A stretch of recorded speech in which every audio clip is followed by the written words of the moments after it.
Hello, Lean World. We are happy to start our conversation today in the 30th anniversary of publishing of Machines That Changed the World. Today, actually 30 years ago in November, the book was published, and today probably will be the good time for the combining our world of machines with the digital world. And I'm really happy to present Nigel Dalton, one of the finest representatives of this super actual knowledge of lean, agile, digital. Nigel Dalton, he is chairman of Lean Enterprise Australia, and also I would say that he's a Lean Agile guru. I know what I'm saying because I'm working with him in the LGN group for Lean Digital, and I'm really happy for you guys for this opportunity to listen for this knowledge. Nigel, please present, and happy time for all you guys for this 30 minutes. Thank you, Serhi, and perhaps you can do me the honor of translating some of my Kiwi into European languages if there's any confusion, because tonight I will talk fast because I have a few things to tell in my story. And thank you for celebrating that anniversary. That's key to my story tonight. So quite simply, I want to suggest to people that almost everyone is digital now. And I will tell you the history of how we came to this point. And then I will tell you why I believe lean is incredibly helpful for companies that find themselves in 2021 waking up to how digital they have become, how reliant on computers they've become. So I have there a beautiful diagram from a car of the electronic control unit. And that's going to be a theme throughout our day, because we have reached a point where electronics and computers are very important in our lives. Now, I should warn you that maybe you should not believe me despite what Serhi says, because I am a man who appeared on Australian television saying that telepathy, mind control, would soon be a way we controlled our computers. So maybe I'm crazy. And I must also warn you that the last time I wrote software code was at 37 years ago at university, and it was Fortran, and that's it. I still have the cards there. So if you need some Fortran, then endorse me on LinkedIn for doing that. I'm not an engineer. I'm a social scientist. I'm a student of change and changing technologies and generations. This is outside my house, just here in Melbourne, Australia. It is the telephone box. We still have them. And that is the yellow pages, they are called. They are the pages and addresses of all the people whose listings are in the phone box, or in the phone book, it is called, and they still make them. So we live in a time where the old world is not over yet, but the new world is here. And in between is sometimes confusing. And sometimes we think, oh, we go back, and sometimes we think forward. So interesting times. Now, this is a photograph of what my friends think I do at work as a digital professional all day. I am Minority Report, controlling data and stopping crime and do those things.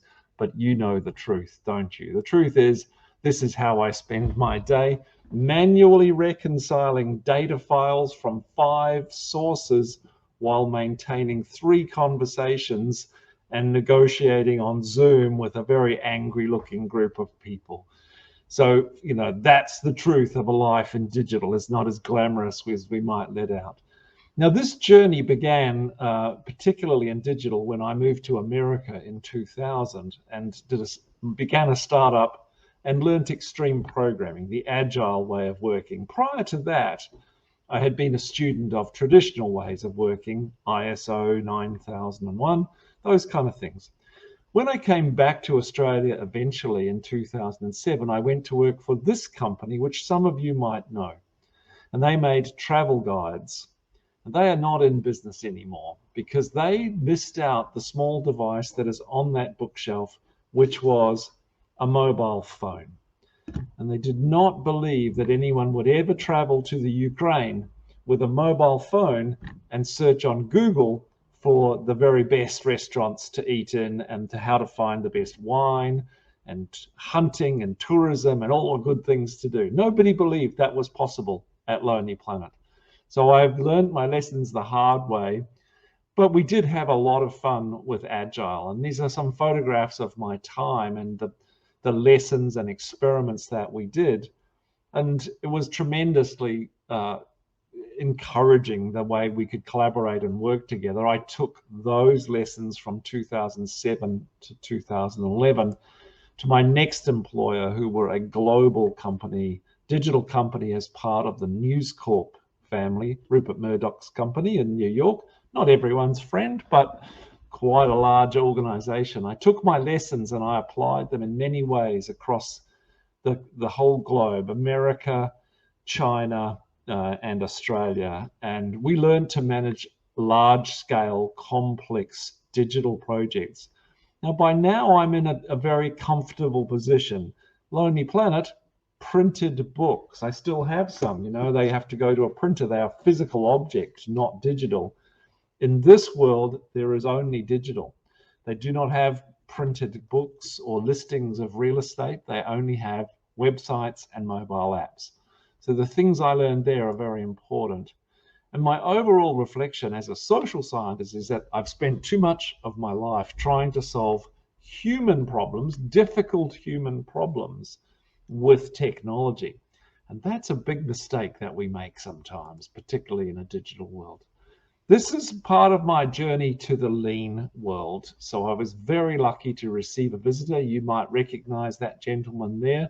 He is, in fact, one of the authors of this book, who visited my workplace to see what had happened to his beloved lean ways of thinking in a digital world after agile software development had been working for so long and stolen many of their good ideas. So he was a very strong visitor, and he, as always with Lean Sensei, was very challenging to me and all of the 450 people I had working for me building websites and apps. Now, so on this history of work, which goes back 100 years, I started my career in the world of Henry Ford and believing that everything was in like clockwork, in sequence, in process, and scientific management. And I have ITIL qualifications. I have project management body of knowledge qualifications, ISO 9001 certification. I have done. But my belief today is everything below the line, that people are what makes businesses. And the history of that is what fascinates me, because most of it comes from the world of lean. So what can we learn from lean that applies to digital businesses? Well, let's take the journey.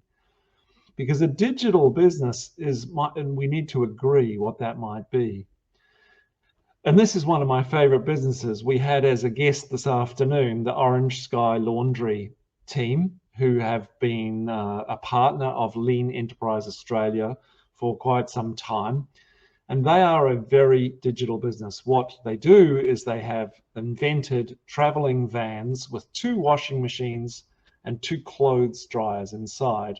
And they travel with volunteers to wash homeless people's clothes. Homelessness in Australia is a giant problem. You might think that sounds not right for such a rich country, but we have a very sad homelessness and mental health crisis. 120,000 people homeless tonight. So these Orange Sky Laundry people have applied lean, and it looks like a physical business, Serhi, but in fact, it's got machines, but it is very, very digital for their planning and execution. Everything is connected. Every washing machine is an Internet of Things connected device. And if you go to their website and see their map, the map has little blinking lights, and that is a customer having their clothes washed in real time right now. So I define a digital business as any organization heavily relying on computers to deliver value to their customers. And that is almost everybody, from farmers to mines with their vast remote vehicle forces, right down to the smallest business on the corner with payments. Now, in digital businesses, the tribes from the past have had to come together and meet in the same universe. So Power Rangers have now met Ninja Turtles, and that is what we used to call technology and the business. And in the modern digital business, those two tribes have become one. And it's not always easy, and it doesn't always work because they look very different and they speak differently. And that's much of the challenge, because we are in the halfway times, the 2020s still changing to being much more digital. Now, what's special about a digital product or service is how it is made and how waste happens for this, how muda happens for that. And it's the number one test is, can you explain to an accountant that every time you write some code that you do create a feature that's fantastic of your product or service, but you also make defects or bugs, you create risks because you've done this and that blocks out that. You create habits for your organization, which result in culture, and you cut corners. So in future, you will have to make an investment to pay off technical debt, we call it. And the time thieves, the enemies of digital workers, are unplanned work, dependencies that just, oh, I didn't know that was connected to that, I now have to wait, conflicting priorities from bosses, too much work in progress. You know these principles from Lean, don't you? There has to be some slack in the system. And also technical debt. They steal the productivity of companies. Those are very Lean flavored things. How do you explain technical debt? The best way is a kitchen. If Gordon Ramsay has a beautiful kitchen, you know, 2-star Michelin, but he does not clean the kitchen, then within 2 weeks, he will lose his Michelin stars. He will poison his customers. And with digital businesses dependent on software, you must continually clean the kitchen. And that's not something that accountants and chief executives and other people understand easily. Our job is to explain that all the time. So let's have a journey through time. 1991, Serhi, what were you doing? You were probably still at school because you're a young man. I, in 1991, was getting ISO 9001 certification and believing that scientific management would solve all of my problems in business. And Jim Womack was writing this book, which is one of my favorite books of all time. I did not read it in 1991, and I wish I did. So it's a very important time. What did cars look like in 1991? Well, let's have a look. This is the Toyota Camry in 1991.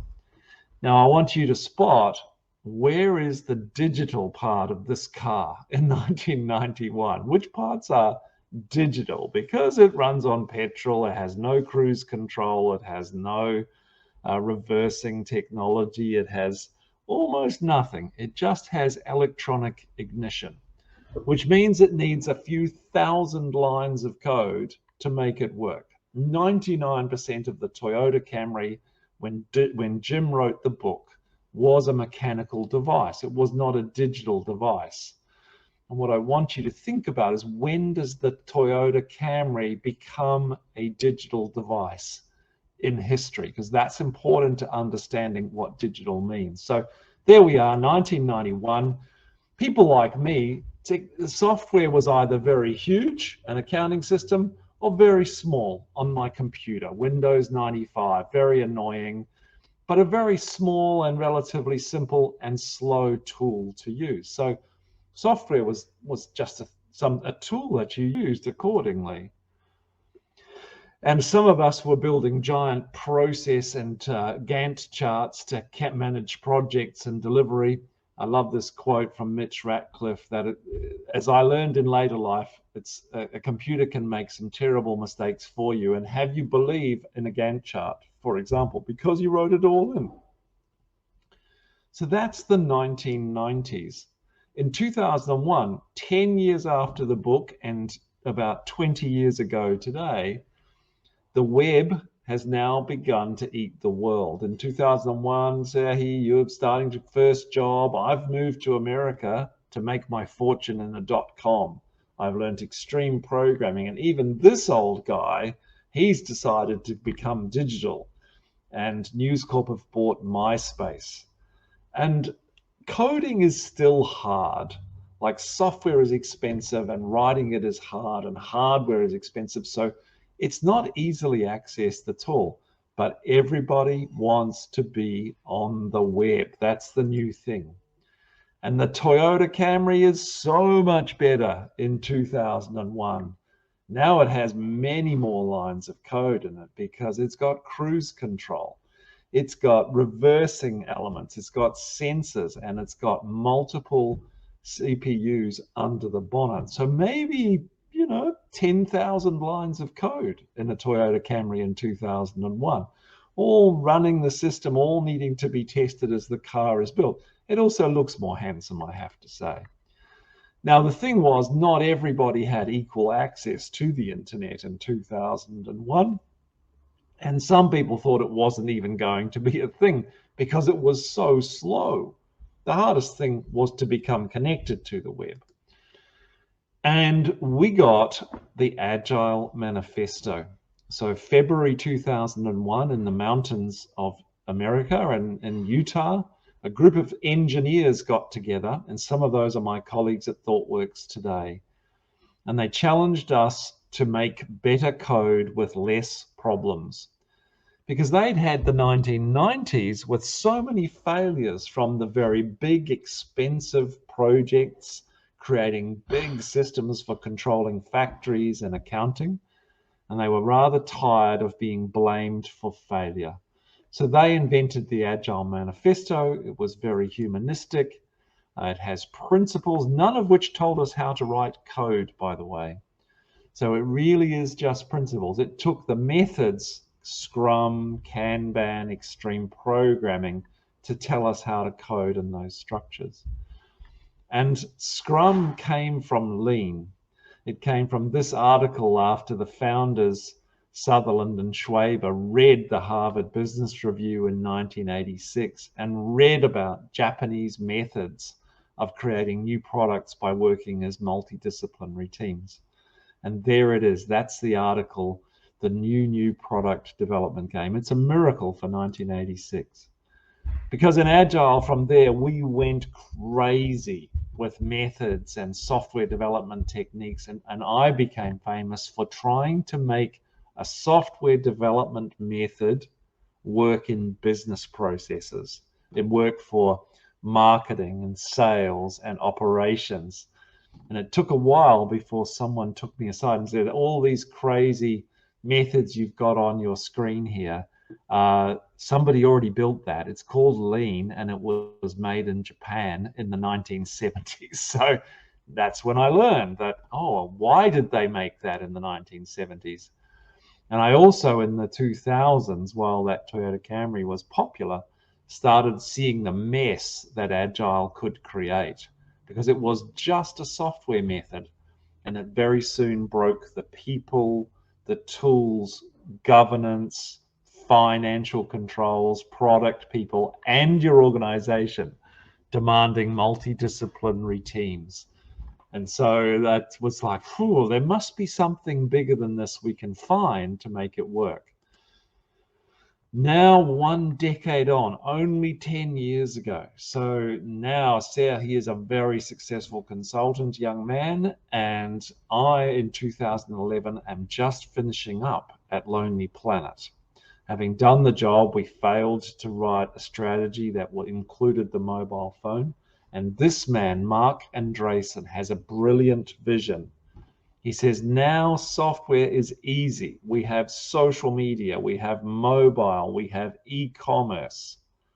We have so many new ways that makes it easy for people to create digital products and services. That is what I will invest in for the next 10 years. And coupled with the book, The Lean Startup by Eric Ries, which is not really lean at all, but he used the phrase, people were encouraged to make things fast and to pivot, to change their plan with other people's money.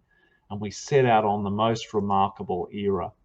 The Toyota Camry in 2011 looks pretty nice, doesn't it? It's much improved. But by this point in 2011, it has over 250,000 lines of code. If you take them out, this car cannot be driven. So now I'm going to suggest we are in the digital era. And because a Toyota has become digital, and you'll probably remember the scandals of 2006 to 2014 in America, where Toyota got into trouble over runaway cars and accelerating engines, those kinds of things. They were found to be innocent, but the damage was done. And much of the blame went on the complexity of the software. So I put to you that the Camry has become a digital product now, not a car. And the real problem was we have this drink in New Zealand. This alcohol is what teenagers love. It is cheap. It is made with cheap vodka and fruit juice. And you get drunk very quickly and you have a terrible headache the next day. Your house looks like these pictures on the right. This is the equivalent of the software we were able to get our hands on from 2011 to today. Sure, everyone is now digital, but not with good quality products. And so now we have the hangover. Because like JavaScript, these key tools for mobile and web, we would have a new JavaScript framework every 3 months. We would have these tools, which are marketing technology tools, in the beginning only 150. By the end of the decade, a marketing department could implement any one of 7,000 pieces of software, which if you work in IT, you need to integrate with. My other field of interest is machine learning and artificial intelligence. Look at the tool set currently available here around the choices. So this is still my vodka cruiser, ready to drink alcohol headache being caused for digital businesses. And this is a picture of a modern database. It's 1 million pieces everywhere and very complex.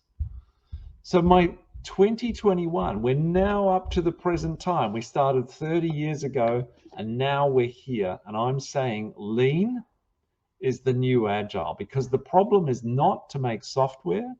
The problem is healthy organizations that are resilient and growing. And for that, let's take a look at the 2021 Toyota Camry. What a car, Serhi. Hybrid, cruise control, stays in its own lane. It has close to 40 million lines of code run this car. It is 100% a digital product. And we've come such a long way in that 1990s time. And if you look at Elon Musk's cars, which are not very good digital products, they are estimated to have 250 million lines of code with very little of it being tested. So quickly, we have to find all the old books, Serhi. We have to go into our libraries and find these books to remember how to run a company that is a bit volatile and uncertain and complex and ambiguous in fast-growing times, because it's happened before. It happened to Japan. That is my theory. Japan in the 1960s, and even when John Shook went in 1982, was crazy. The consumers had all the power. The new products were required every 6 months. Service levels were highly demanded. The media is emerging, and what they dealt with there and how they learned to run businesses with lean, we must use today, whether that is Kaizen thinking about product development, whether that is Hoshin Kanri, my popular favorite of lean tools to help alignment and focus for modern digital businesses. It could be what we saw at the 2019 Houston Lean Summit, with Christian Lindwall explaining Spotify's prioritization method based on the bets work, the gambling work of Annie Duke. That's a prioritization mechanism that is incredibly lean, and we're all about studying flow and value to customers. We also met Jez Humble at that same lean conference, and now lean's having a lot of digital people turn up and speak on the big stages. It's a very simple thing. Measurement is all he is saying. Measurement and good teamwork. And people are now worried about the health of people in the work. So if you had a CPU at this much load, you'd take the load off, but we don't want. But we're quite happy to have our people feel this way. We met Amy Edmondson at the last in-person Lean Global Summit because psychological safety and a willingness to speak out and give suggestions is incredibly important. Her work even picked up by Google with these amazing projects researching what makes great workers. And we have to, as Nigel Thurlow explained this morning in our talk about complexity, is not try to make everything simple. If you do that, if you continually use root cause analysis on complex problems, you'll wonder why you continually fail. And digital businesses, everything seems connected to everything.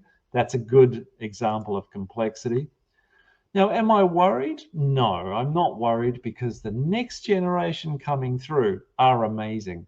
They are Generation F for Fortnite. Now, I'm pretty sure Fortnite as a game has made it to Europe by now.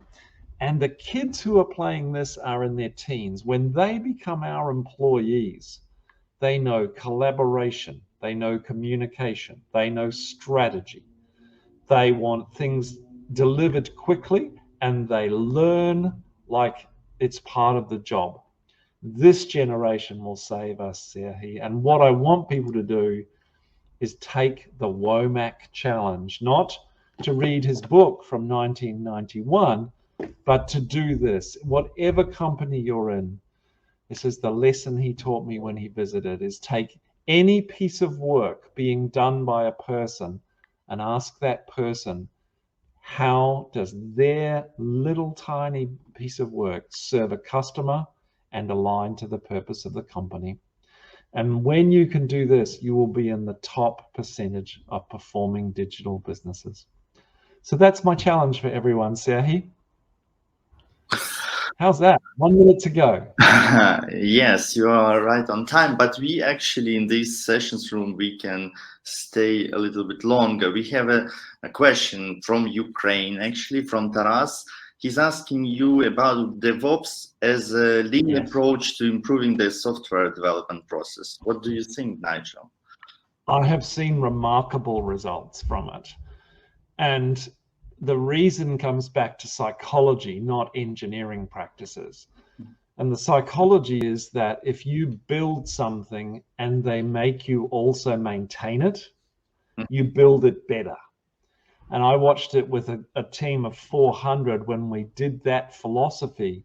I watched the quality of the software rise continuously over 3 years to a point where our work to fix bugs went from almost 80% of our work was fixing bugs at the beginning to only 20% of our work. And it came from adopting this commitment, this skin in the game that Jez and the team created with their book and their model. And now there is DevSecOps, build security into your thinking as well, and data as well. So I'm very, very pleased to say that works. And if you can spend some time, it's worth the investment. Super. Thank you, Nigel. Thank you from the people that were listening. They're sending you their thanks. And guys, thank you for joining us in this session. Enjoy the rest of the conference and get a pleasure out of Lean. Thank you. Very good. Bye-bye. Serhi, we'll have a drink before Christmas, and I look forward to seeing you. Thank you for hosting. Thank you. Bye-bye. Good night. Good night.